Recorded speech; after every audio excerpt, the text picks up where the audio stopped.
Rasulullah pernah bersumpah, wallahi, wallahi, wallah, la yu'min, la yu'min, la yu'min. Sampai 3 kali Rasulullah menyatakan, demi Allah tidak beriman, tidak beriman, demi Allah tidak beriman dia, tidak beriman dia. Sampai kemudian para sahabat ketika mendengar itu bertanya, qila man ya Rasulullah, siapa ya Rasulullah yang engkau maksud itu? Rasulullah menjawab, alladzi la ya'munu jarahu bawa'iqah, orang yang kemudian merasa tidak nyaman, merasa tidak aman dengan perilakunya sebagai seorang tetangga. Menyakiti orang yang jauh dari kita, bukan tetangga kita, itu jahat, itu dosa. Lebih lagi kalau menyakiti atau berbuat jelek dengan tetangga, 10 kali lipat. Punya tetangga yang buruk itu, jelek itu memang tidak enak. Makanya Rasulullah menyatakan bahwa tanda kebahagiaan seseorang itu adalah diantaranya punya tetangga yang baik. Maka doanya yang sekarang kita ajarkan itu adalah berdoa kepada Allah, Allahumma inni a'udzubika min jaris su' fi daril maqam fa inna jar dunya yatahawwal. Kebahagiaan itu ditandai dengan salah satunya adalah dengan punya tetangga yang baik. Kita sendiri harus jadi tetangga baik. Kalau kemudian dalam konteks tertentu ternyata tetangga kita tidak baik, maka berdoalah kepada Allah.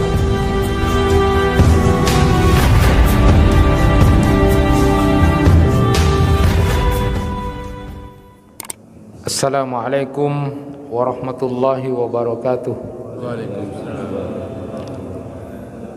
Alhamdulillahi rabbil alamin, wa bihi nasta'inu ala umuri dunya waddin. Ashhadu an la ilaha illallah wahdahu la syarikalah, wa ashhadu anna Muhammadan abduhu wa rasuluh. Allahumma salli wa sallim wa barik ala nabiyyina Muhammad wa ala alihi wa ashabihi ajma'in. Rabbi shrah li sadri wa yassir li amri wahlul 'uqdatam min lisani yafqahu qawli, amma ba'd. Jamaah kuliah maghrib yang dirahmati Allah, kita akan mulai kajian pada kesempatan pekan hari ini. Kita bersyukur pada Allah Subhanahu wa taala sudah punya event yang besar sekali. Saya cuma mengambil satu apa yang disampaikan oleh beliau Ustadz Abdul Somad, itu pesan untuk kita semua jamaah Nur Muhammad dan termasuk takmirnya seluruhnya. Beliau menyampaikan bahwa tanda keberhasilan tabligh akbar itu bukan hari ini, bukan ditandai dengan banyaknya yang hadir saat ini, dan bukan hanya ditandai dengan suksesnya acara, walaupun itu kita syukuri, tetapi beliau berpesan bahwa tanda berhasilnya tabligh akbar itu, Bapak dan Ibu boleh nanti dengarkan kembali, adalah setelah tabligh akbar ini jamaah Darussalam tetap jamaah Nur Muhammad tetap istiqomah, bahkan lebih ramai dari sebelumnya. Itu yang saya tangkap. Tanda keberhasilan tabligh akbar itu bahwa jamaah Nur Muhammad semakin program-programnya semakin bagus, mencintai Al-Quran, ngajinya semakin ramai, bahkan program sedekahnya semakin jalan. Itu tanda berhasilnya tabligh akbar. Itu yang saya tangkap, salah satu di antara yang beliau sampaikan. Sehingga ini menjadi PR buat kita semua. Apakah tanda keberhasilan tabligh akbar yang beliau sampaikan itu bisa kita pertahankan, dan itu adalah merupakan PR-PR besar buat kita, terutama kepada takmir dan selanjutnya, bahwa sesungguhnya kita jauh lebih harus sungguh-sungguh setelah tabligh akbar itu sendiri.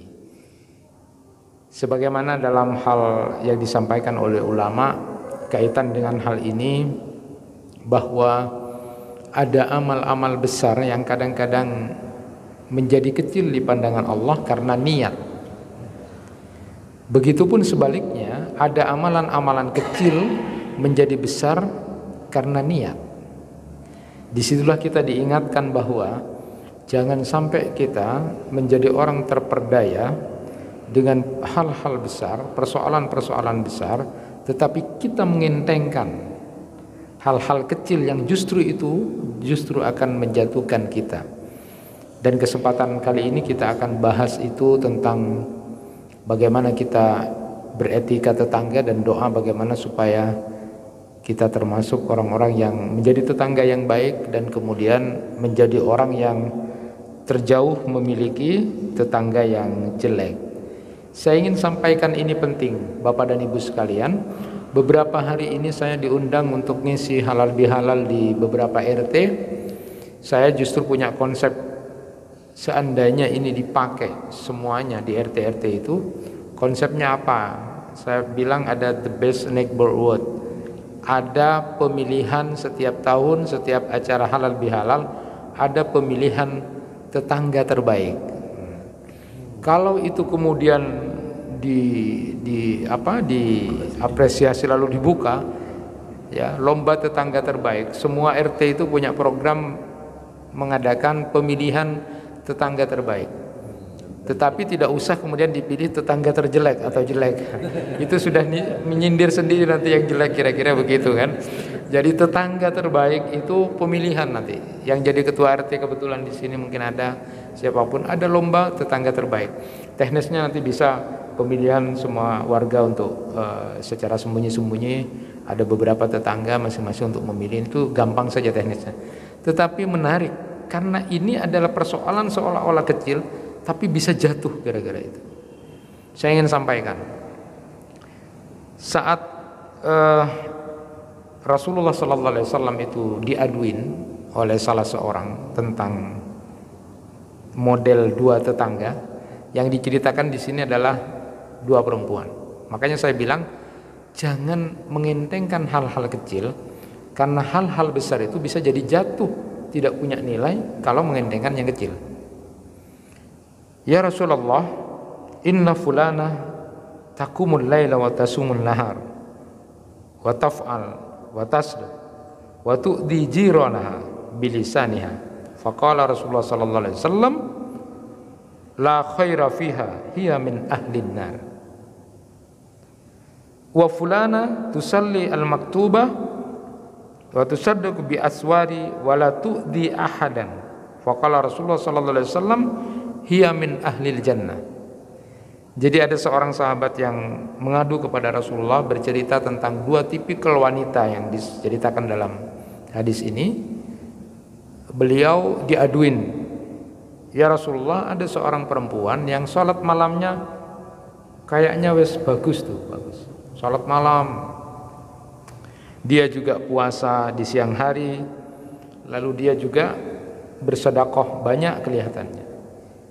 Tetapi perempuan ini suka menyakiti tetangganya dengan lisannya. Maka apa jawab Rasulullah? Apa komentar Rasulullah terhadap wanita ini? Tidak ada kebaikan di wanita ini dan dia termasuk ahli neraka. Bisa Bapak dan Ibu bayangkan itu. Disebutkan dalam hadis ini, perempuan yang rajin sholat, bahkan sholat malam ini, karena kalau sholat wajib sudah dilakukan, dia rajin puasa, ini amalan-amalan besar ini. Bahkan dia banyak bersedekah, tetapi karena dia suka menyakiti tetangganya dengan lisannya, maka Rasulullah berkomentar, la khaira fiha, tidak ada kebaikan pada wanita ini. Hiya min ahlin nar, dia termasuk ahli neraka. Bapak dan Ibu sudah bisa bayangkan itu. Amalnya besar, salat malam, puasa, lalu kemudian dia bersedekah. Ini amalan-amalan besar. Tapi orang ini menganggap, mengasumsikan bahwa ala urusan tetangga saja, biarkan aja saya nyakitin dia, salah dia gitu kan. Tapi dia kemudian punya amalan-amalan besar seperti itu. Tapi Rasulullah menyatakan tidak ada kebaikan di dalam.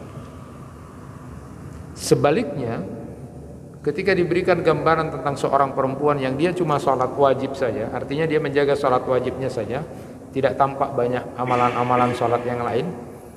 Ya, di dalam hadis itu disebutkan bahwa perempuan yang salat wajib bagus, puasa bagus, taat sama suami, lalu bisa menjaga kehormatan dirinya, maka dia akan bisa masuk dari semua pintu surga.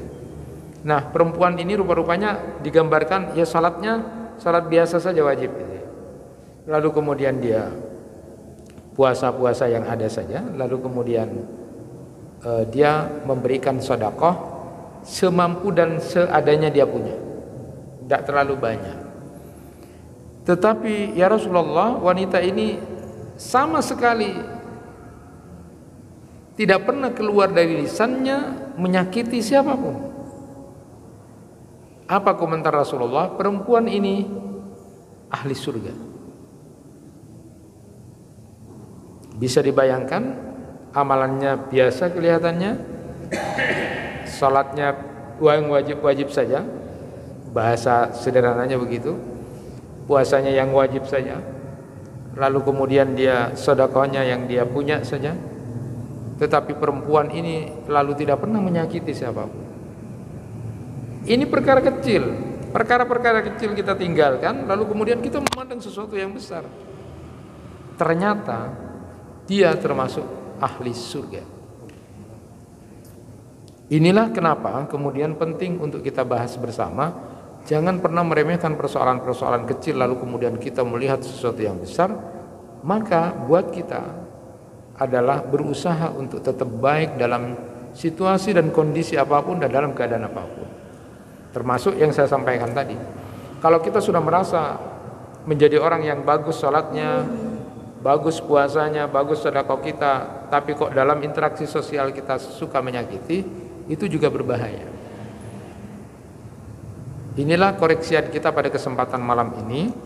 Saya menyampaikan itu di depan beberapa RT dan alhamdulillah sudah rencananya beberapa tahun ke depan, tidak tahu apa dilaksanakan atau tidak. Ini sebuah ide saja. Jadi ada yang namanya pemilihan tetangga terbaik. Hadiahnya mobil. Hadiahnya terserah di RT-nya siapa yang kemudian bisa dan mampu itu ya.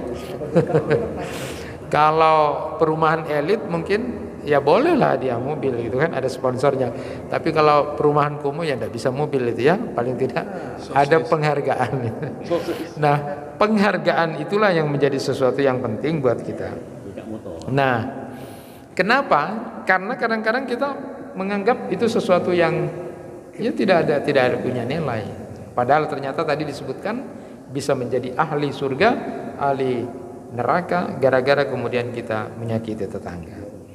Nah, Bapak dan Ibu sekalian, saya ingin sampaikan dulu, ini pengantar dulu ya, bahwa Rasulullah SAW pernah menyatakan min sa'adatil mar'i al-maskan al-wasi wal jarus solih wal markab al-hani'ah. Jadi di antara tanda kebahagiaan seseorang itu, ini hadis yang satunya ya, bahwa tanda bahagianya seseorang itu adalah dia itu punya rumah yang luas. Luas itu artinya welcome rumahnya.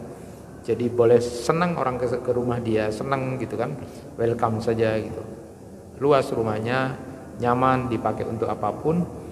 Itu berarti orang ini bahagia. Tanda kebahagiaan seseorang. Yang kedua, dia punya tetangga yang baik ya, tetangga yang baik. Jadi walaupun rumahnya besar, sudah mewah, tapi punya tetangga yang agak nyeleneh gitu, nakal, tidak enak juga gitu. Tidak enak juga, mapegel itu setiap hari sakit tuh. Nah, pas lacu meskipun sudah sholat nanti, puasa itu pas lacu mapegel setiap hari, itu tidak bahagia juga itu. Makanya tanda bahagianya seseorang diantaranya adalah punya tetangga yang soleh. Kemudian yang ketiga punya kendaraan yang bisa dipakai. Nah itu diantara 6 tanda, 3 tanda disebutkan. Kalau yang di hadis yang lain disebutkan tanda-tanda orang bahagia dunia itu adalah punya istri yang soleha. Satu ya, istri soleha. Jangan ditambah-tambah Pak. Ditambah maksudnya gini, kalau istrinya belum soleha, cari yang soleha gitu. Saya kalau selamatan, diundang selamatan kawin itu Pak. Jadi selamatan untuk pernikahan itu, saya sering itu dicandain oleh beberapa orang ketika saya sampaikan hadis Nabi bahwa menikah itu penyempurna agama, gitu kan? Penyempurna agama. Lalu jangan kemudian ada yang datang, saya ingin lebih sempurna agamanya Ustaz. Wah itu saya diwarai. Ada lagi bahwa separuh agama gitu kan, separuh agama itu ada separuhnya gitu. Bagaimana kalau lebih katanya? Bahkan kalau ada pilihan imam, imamnya bujang sama-sama bagus, imamnya bujang sama yang sudah nikah itu lebih baik yang sudah nikah. Jangan yang bujang gitu kan. Nah, ada juga yang menyatakan bahwa kebahagiaan itu adalah kebahagiaan ketika kita memiliki pasangan yang soleh dan soleha itu. Tapi ada juga yang begini, pilihlah istri itu karena 4 hal.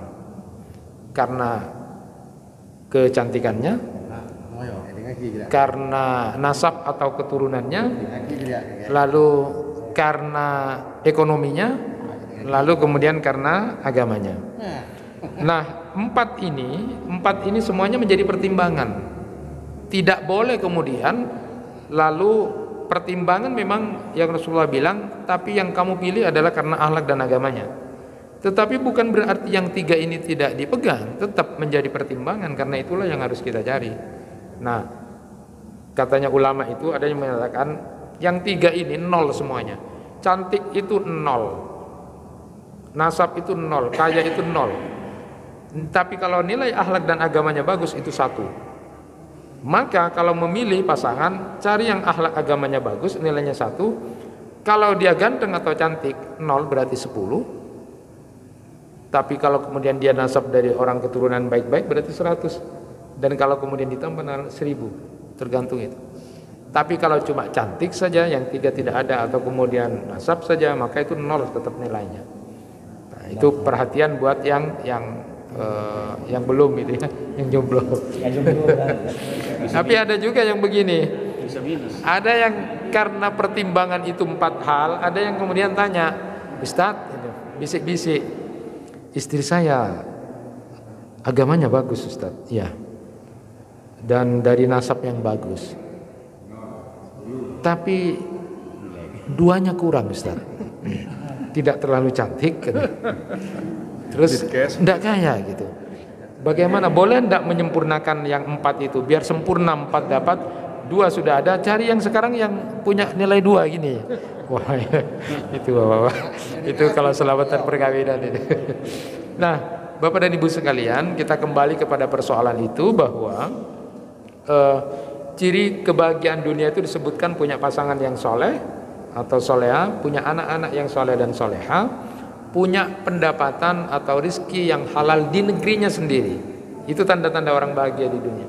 Lalu yang disebutkan tadi 3 itu, punya rumah yang luas, punya kendaraan yang bisa dipakai dalam artian nyaman dalam dia melakukan dakwah, dan yang ke-6 itu punya tetangga yang baik.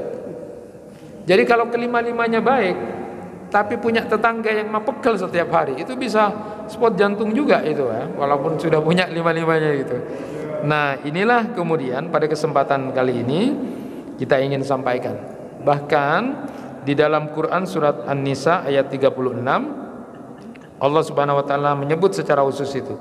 Wa'budullaha wa la tusyriku bi syai'a wa bil walidaini ihsana wa bidzil qurba wal yatama wal masakin wal jari dzil qurba wal jaril junub was sahib bil junub wa ibnis sabil wa ma malakat aymanukum innallaha la yuhibbu man kana mukhtalan fakhura. Itu disebutkan secara khusus. Jadi kita disuruh berbuat baik tidak hanya kepada orang tua kita, berbuat baiklah pada orang tua kita dalam konteks ini, karib kerabat, anak-anak yatim, tetangga dekat maupun tetangga yang jauh, teman-teman sejawat, ibnu sabil dan hamba saya. Jadi disebutkan di situ bahwa persoalan tetangga ini bukan main-main, bukan main-main, dan bukan persoalan kecil. Kita menganggap persoalan kecil itu, kita persoalan besarnya adalah amal-amal besar tadi. Tetapi persoalan seolah-olah dibayangi kita, persoalan dengan tetangga ini persoalan kecil. Mari kita perhatikan. Ternyata Allah Subhanahu wa taala menyebut kita disuruh berbuat baik, berbuat ihsan, termasuk diantaranya kepada tetangga. Bayangkan kalau ada setiap tahun pemilihan tetangga terbaik, dia akan berpikir saya harus jadi tetangga yang baik. saya harus jadi tetangga terbaik. Maksudnya bukan untuk berlomba akan dinilai orang, tapi ini karena Quran menyuruh, Allah menyuruh, Rasulullah menyuruh kita, karena ini Qurannya. Jangan meremehkan ini, karena bisa menjadi ahli neraka atau ahli surga gara-gara persoalan ini. Nah, saya lanjutkan. Kalau tadi ayat Al-Quran surat An-Nisa ayat 36, yang kedua ini hadis yang sudah masyhur, man kana yu'minu billahi wal yaumil akhir falyuhsin ila jarihi. Siapa yang beriman kepada Allah dan hari akhirat, maka berbuat baiklah, berbuat ihsanlah kepada tetangga. Kadang-kadang kita sibuk belajar sesuatu yang besar, tapi persoalan kecil kita remehkan. Ini bahaya. Makanya disinilah pentingnya kita belajar ilmu supaya kita tidak lupa, saling mengingatkan. Karena kita persoalan-persoalan besar lalu kemudian tidak ngereken. Saya lanjutkan. Jadi kalau menurut hadis Rasulullah itu, orang yang beriman pada Allah itu dan hari akhirat itu akan tidak sempurna manakala dia kemudian meremehkan, menyakiti dan tidak ngereken tetangganya. Tidak sempurna. Hebatnya suatu saat Rasulullah menyatakan begini, Bapak-bapak. Rasulullah pernah bersumpah, wallahi la yu'min. Sampai 3 kali Rasulullah menyatakan, demi Allah tidak beriman. Demi Allah tidak beriman dia. Sampai kemudian para sahabat ketika mendengar itu bertanya, qila may ya Rasulullah, siapa ya Rasulullah yang engkau maksud itu? Rasulullah menjawab, alladzi la ya'munu jarahu bawa'iqah. Orang yang kemudian merasa tidak nyaman, merasa tidak aman dengan perilakunya sebagai seorang tetangga. Tidak beriman itu kata Rasulullah. Sampai bersumpah 3 kali Rasulullah. Jadi tidak main-main ini. Sementara ini mungkin di mindset kita, alah biarkan aja. Malah yang terjadi di beberapa RT, saya tanya kepada sering tengkar-tengkaran itu, dan itu dianggap musuh itu tetangga. Mana kemudian kecintaan kepada Rasulullah itu?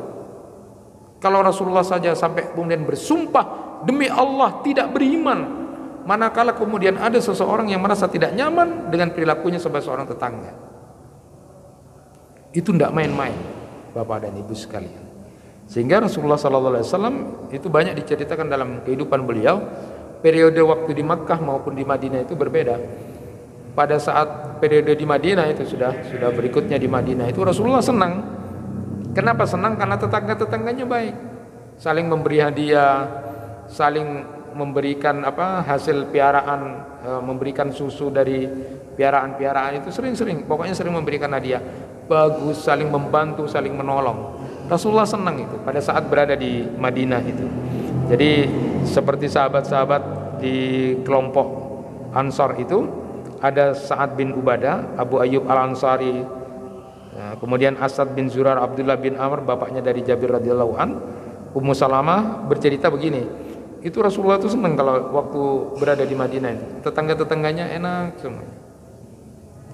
Namun saat Rasulullah sebelumnya ada di Makkah itu, Masya Allah, Rasulullah itu punya banyak tetangga-tetangga yang jahat. Di antaranya adalah Abu Lahab, Uqbah bin Abu Mus'id, Adi bin Hamra, Ibnul Azda. Ini adalah orang-orang yang jahat, tetangga-tetangga yang jahat.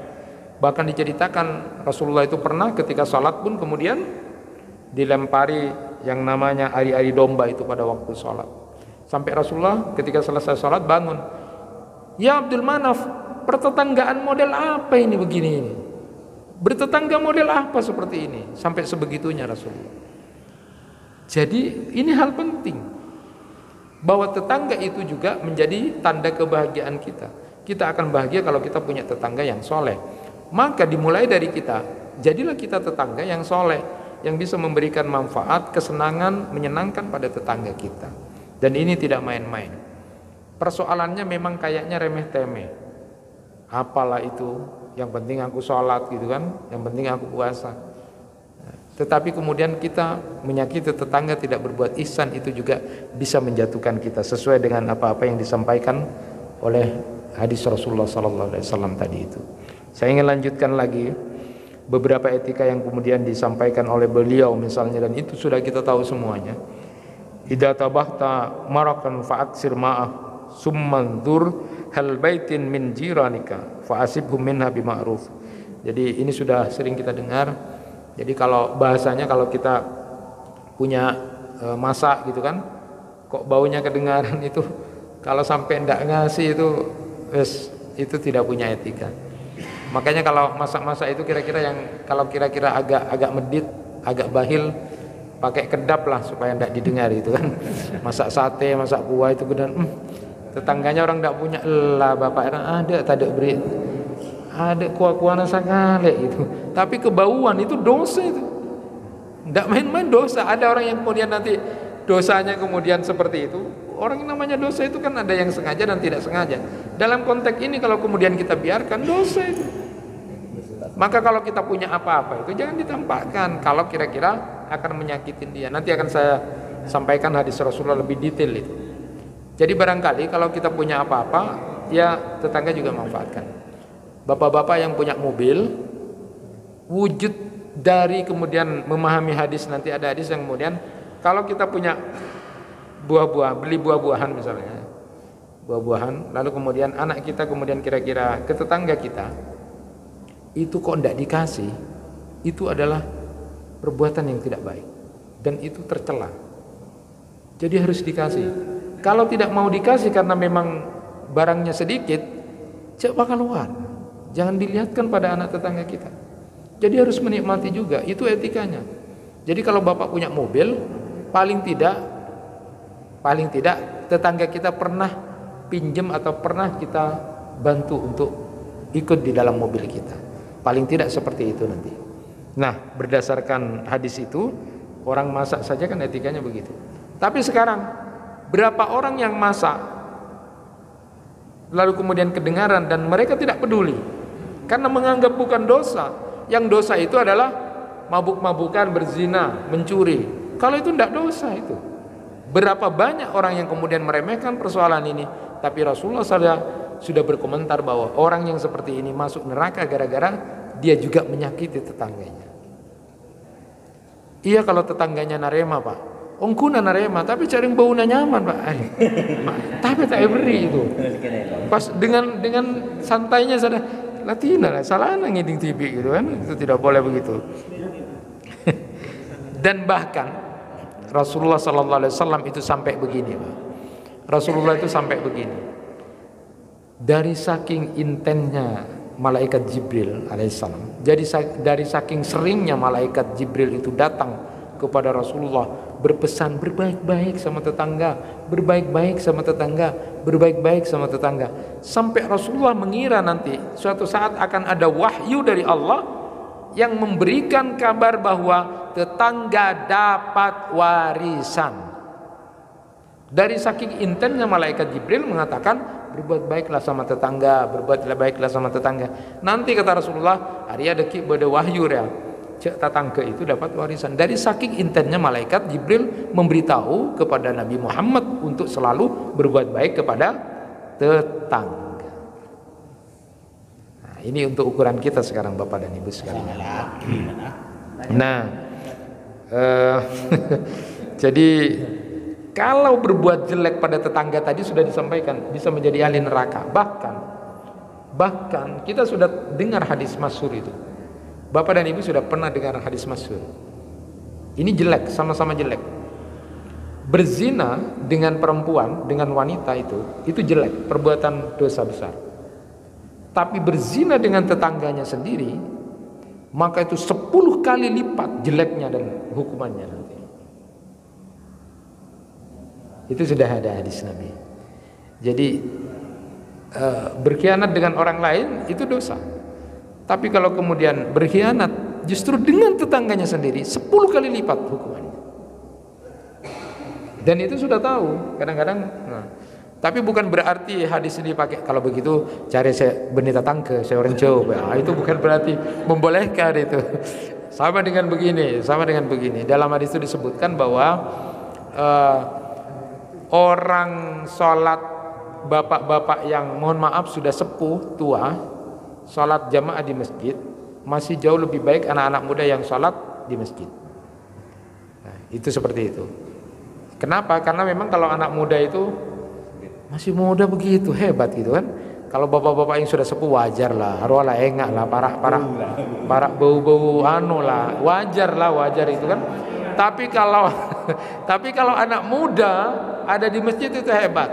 Sama dengan sebaliknya, berzinanya seorang anak muda dengan orang tua sama-sama jelek itu, sama-sama jelek.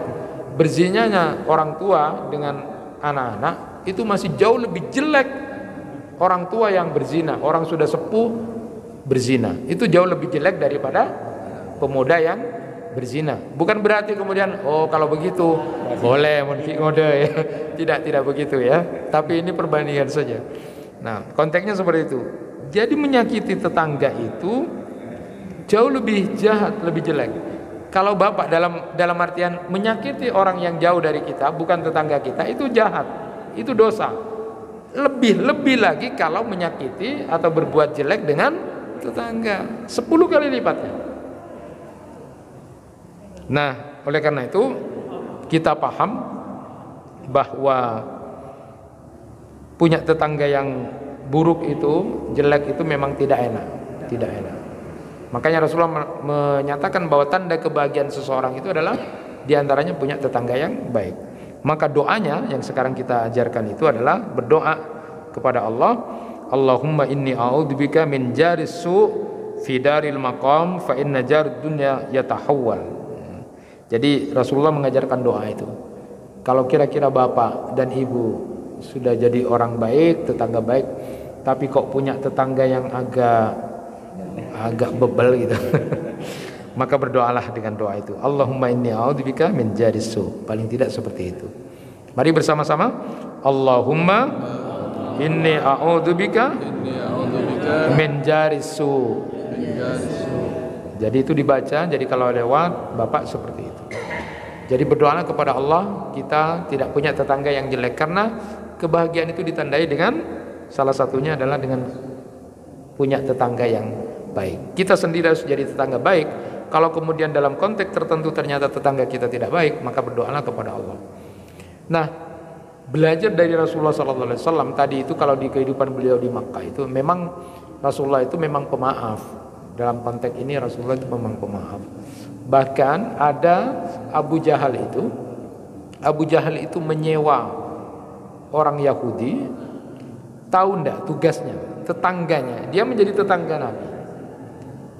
Tugasnya Yahudi ini disewa oleh Abu Jahal, tugasnya cuma apa? Cuma ngeludahi Rasulullah. Dan itu sudah cerita yang sudah masyhur itu. Jadi Rasulullah itu setiap mau ke Ka'bah, mau sholat gitu ya, itu ditugasi oleh Abu Jahal, orang Yahudi ini dikasih bayaran, tugas naperak meludahi Rasulullah. Jadi setiap Rasulullah lewat dipanggil Muhammad, karena Nabi Muhammad dipanggil noleh, terus tuh. Kira-kira bapak dan ibu belum pernah digituin sama orang? Ada mungkin, tapi tidak banyak. Rasulullah itu digituin diam aja. Cek tambah, ya Nabi Ustaz pun kau boleh apa begitu? Macam-macam, jangan begitu. Selalu orang begitu, iya Nabi, ya Rasul. Tidak, ini contoh saja. Allahumma salli ala Muhammad. Rasulullah itu memang luar biasa. Beberapa kali Rasulullah digituin, dan itu dibayar orang Yahudi oleh Abu Jahal. Dibayar. Kalau kita, saya tidak bisa bayangkan bapak pas ngucap tidak tahu saya. Terus gimana? Allahumma salli ala Muhammad, gimana itu? Tidak ada. Tapi kalau husu, ya Rasul salam, udah yang namanya salawat luar biasa. Baru salawatan gitu misalnya, terus pulang terus tuh gitu. Kalau niru Rasulullah paling senyum, apa orang itu bagus. Tapi kalau siapa? Makanya kenapa? Ini sebelum saya lanjutkan, kenapa kita dilarang untuk membalas kejahatan orang itu? Al-Quran menyuruh kita, kalaupun mau membalas karena kita tidak kuat, balas yang setimpal. Wa jazaa'u sayyi'atin sayyi'atun misluha. Jadi balaslah kejahatan itu setimpal. Kalau kita tidak kuat, balas yang setimpal. Yang setimpal. Jadi kalau ditempeleng, tempeleng juga sekali. Nah, kenapa kita dilarang membalas? Walaupun Al-Quran membolehkan dan sabar itu akan jauh lebih baik. Karena kalau kita membalas, pasti akan lebih menyakitkan. Coba kalau tidak percaya, Bapak ditempeleng. Sekali dia, itu nanti balasan kita. Itunya dikasih tahu, jabatannya akan dianu. Dalam mari-mari itu semuanya akan dijatuhkan. Berarti kita jauh lebih jahat dari orang yang menjahati kita itu. Kenapa? Karena kita mau membalas. Oleh karena itu, kenapa kemudian Al-Quran menawarkan maafmu itu jauh lebih akan punya nilai berharga dan Allah yang langsung membalas. Seperti itu. Tapi kalau tidak kuat boleh balas, tapi setimpal. Tapi hampir rata-rata orang ketika membalas tidak setimpal. Kira-kira begitu. Ya, nah, saya ingin sampaikan sekarang, bagaimana kalau kita punya tetangga yang jahat atau tetangga yang jelek? Kita sudah berdoa tetap saja begitu. Oh, saya lanjutkan tadi cerita. Jadi ketika orang Yahudi itu meludah, suatu saat Rasulullah lewat, tidak ada itu orang meludah. Mana orang Yahudi itu? Tidak ada. Lalu Rasulullah SAW mencari kabar, mana orang yang biasanya gitu. Terus ada yang ngabari, dia sakit ya Rasulullah. Rasulullah lah orang yang pertama datang di situ, terus masuk, lalu ketuk pintu, tidak salam karena orang Yahudi, lalu di pintu. Oh, kagetlah dia. Oh, ada apa engkau kesini? Aku dengar kamu sakit ya. Dibawain sama Rasulullah, dibawain oleh-oleh. Tidak banyak ngomong Rasulullah. Ini sakit, mudah-mudahan cepat sembuh. Menangislah orang Yahudi itu. Dia mengatakan, engkau ini sering aku ludahi, tapi engkaulah yang pertama kali menjenguk aku, kata. Allahumma shalli ala Muhammad. Engkau sering meludahi aku, tapi engkaulah orang yang pertama kali datang kepadaku. Abu Jahal saja yang membayari aku. Abu Jahal yang membayari aku itu, sudah aku kabari bahwa aku sakit, dia tidak menjenguk aku. Lalu kemudian Rasulullah dirangkul, dipeluk oleh orang Yahudi ini, dan kemudian menyatakan masuk Islam. Itulah kelembutan Rasulullah SAW. Kalau kita mungkin beda. Kita ceng menangan, ceng kuatan. Disitulah letaknya Rasulullah itu luar biasa. Jadi kalau perilaku memaafkan Rasulullah itu luar biasa. Kita sampai menangis mendengar cerita-cerita Rasulullah. Karena kita jauh dari itu. Uswanya Rasulullah itu luar biasa. Nah, saya ingin lanjutkan.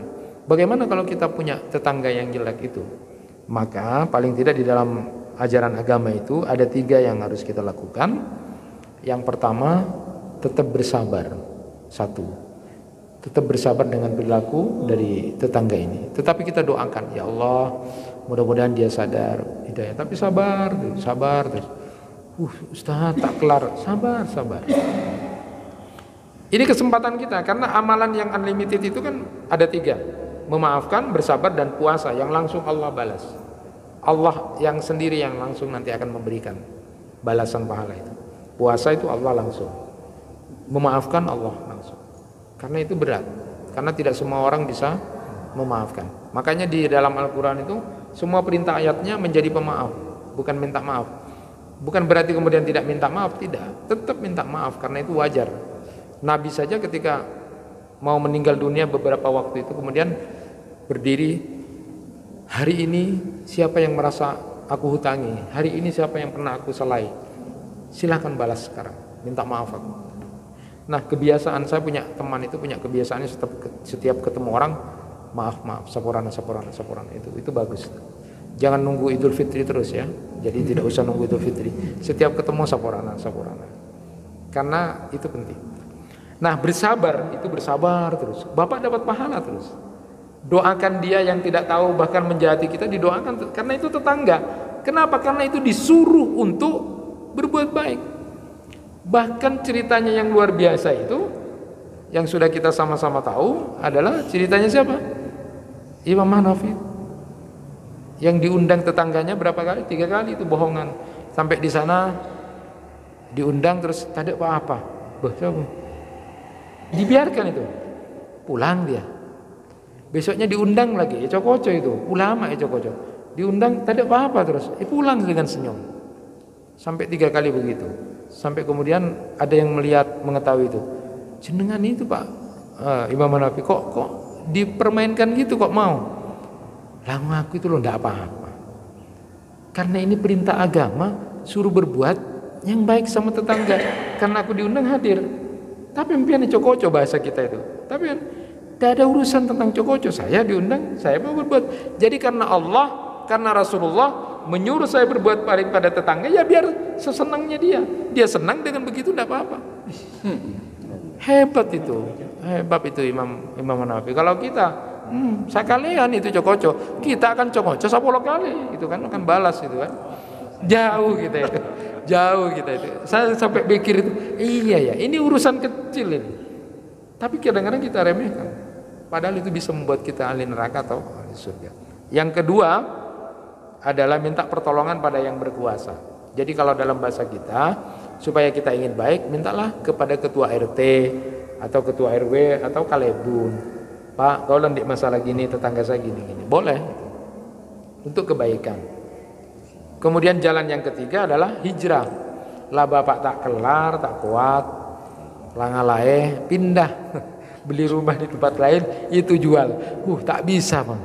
Saya sudah cukup bersabar. Tapi saya ada perintah agama untuk berbuat baik, tetap berbuat baik. Tapi tak kelar. Caranya bagaimana? Tetap tidak membalas. Temu-temu pindah, saporaki, ya boleh seperti itu. Itu ada 3 caranya. Boleh bersabar, boleh minta pertolongan kepada yang berkuasa di tempat itu, atau kemudian hijrah. 3-tiganya itu baik, ya. Tergantung kepada kemampuan kita. Kalau bapak dan ibu kira-kira kemudian bisa bersabar, itu kesempatan untuk dapat pahala unlimited itu. Kalau kemudian ibu dan bapak pindah, hijrah, itu ingin mencari kebahagiaan dunia. Karena kebahagiaan dunia itu punya tetangga yang soleh misalnya. Kemudian yang ketiga itu adalah minta bantuan kepada yang namanya orang yang berkuasa di tempat itu. Nah, siapa tetangga itu? Ya, kalau di dalam hadis itu paling tidak itu disebutkan tetangga itu 40 rumah dari kita, ya. Jadi tidak disebutkan 40 apa, ya di depan 40, kanan kiri sama belakang itu 40. Jadi kalau kakak yang bagus itu punya 4 kali 4 160 kakak.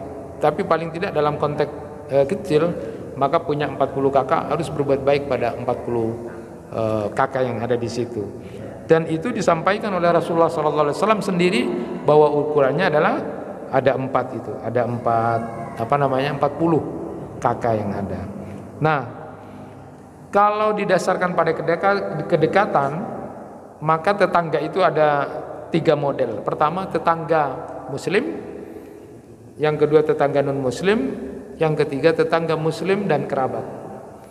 Kalau tetangga kita itu tetangga muslim, maka dia punya 2 hak. Hak sebagai seorang muslim dan hak sebagai tetangga. Jadi kalau hak sebagai seorang muslim itu kan ada 6, ya.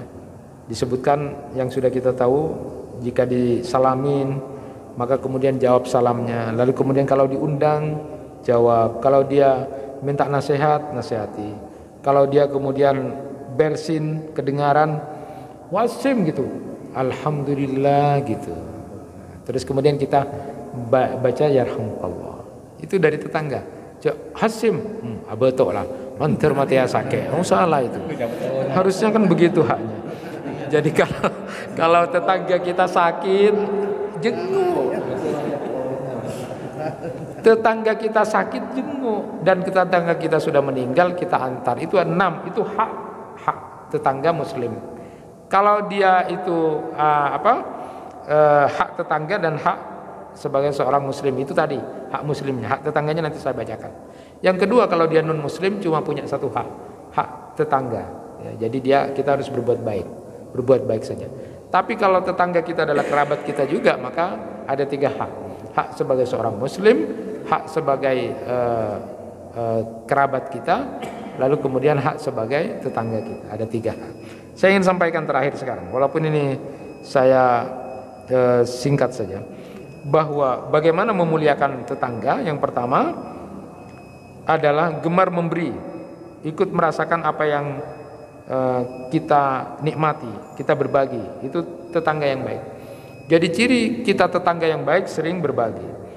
Kemudian disebutkan ini luar biasa Rasulullah itu. Tidak melarang tetangga yang hendak menancapkan kayu di temboknya. Ini walaupun ini secara etika tidak, tapi sampai sebegitunya.